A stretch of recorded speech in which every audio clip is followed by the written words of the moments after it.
Yeah, no, talk to me about metastating. Metastating? Is that, did I metastate that correctly? Yes. Wonderful. Yes, you did. So metastating is initiating a state within ourselves and then putting a state above that, and then a state above that, and a state above that, and a state above that. And so it's sort of like layering your states, right? What are your states? So say, for example, someone gets anxious, yeah, and that's the state that they're sort of experiencing at that point in time. Yep. So the state could be a set of emotions that are connected, right? Like a web. Think of it like that. And then when they realize that they're anxious, they then get anxious about being anxious. And then they realize that they're getting more anxious, and that makes them more anxious, right? And they realize that. And then they become meta-anxious. It's metastating. So it's like, I'm anxious about being anxious, and then it's like, that makes me really anxious that I know that. And then it's like, I always do this, I'm such a piece of shit, I start to get depressed, so to speak. And so they end up sort of metastating that emotion, that state.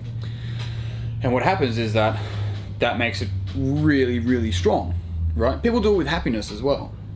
Have you ever been in a place where you're just sort of really happy and you're laughing with a couple of your friends, and then all of a sudden you sort of realize that you're really happy, and that makes you happy?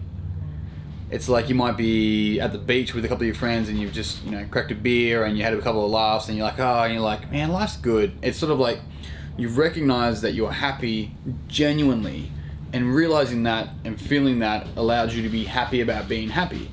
It's a similar sort of thing. Gotcha. And so it's a form of metastating. And so that's one of the programs, I suppose, that they teach in understanding on how to do that, how to see it, how to observe it, how to shift it, how to control states, and how to do those sorts of things. So that's the coaching room. That's what I do my work with. And then meta programs are somewhat similar, but meta programs, there's 60 of them, and they run up here, right? Sort of out of our sight. Yeah. Up there? Up that far? Yeah, up in the corner. Yeah. Gotcha. Yeah, gotcha. Not up near the whiskey. No. And what ends up happening is that if we're not conscious of these programs, there's 60. We probably have somewhere between 5 to 10, usually about 5, really, really strong ones, right? That run a program, and that program effectively filters how we experience reality. Can you give an experience? Sorry, an example. Yeah, an example is, worst case scenario compared to someone who's more best case scenario. It's a pretty simple example. And so, for example, what they'll do is they'll imagine a scenario. So they're actually projecting to the future what something might happen, and they'll literally layer it with a worst case scenario. And then that can effectively change their state. So if they're not conscious that they're actually looking into the future and then building a worst case scenario, which then initiates these emotions within themselves, then they go, I'm anxious, not actually realizing why they're actually anxious, realizing that they're creating a worst case scenario Gotcha. into the future, right? Then you get someone who might be best case scenario. And it's not about being best case or worst case, it's not being the switch, it's being the dimmer. So knowing when to sort of apply either side of the spectrum in relation to best case or worst case scenario, but that's just one.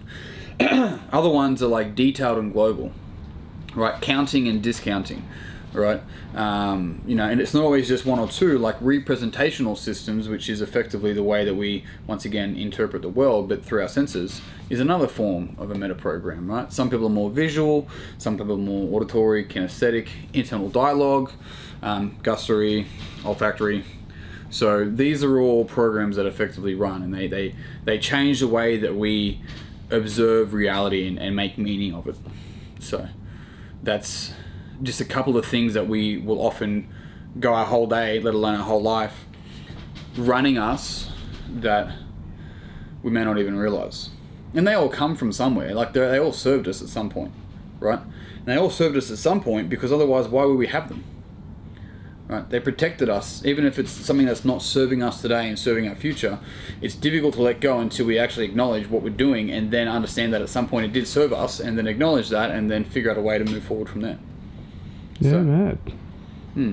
Yeah, so how deep do you want to go down that road, right? That's the kind of question. Well, I need to get the tripod if you're going any further. No. So yeah, but that's kind of what understanding in a very layman's terms of looking at metastating and metaprogramming and how that sort of stuff can really make an impact. So yeah, the coach room there in Sydney, I do a lot of work with them. I highly recommend, if you want to do any form of developmental work, to go through them in that realm. It's very broad, but yeah.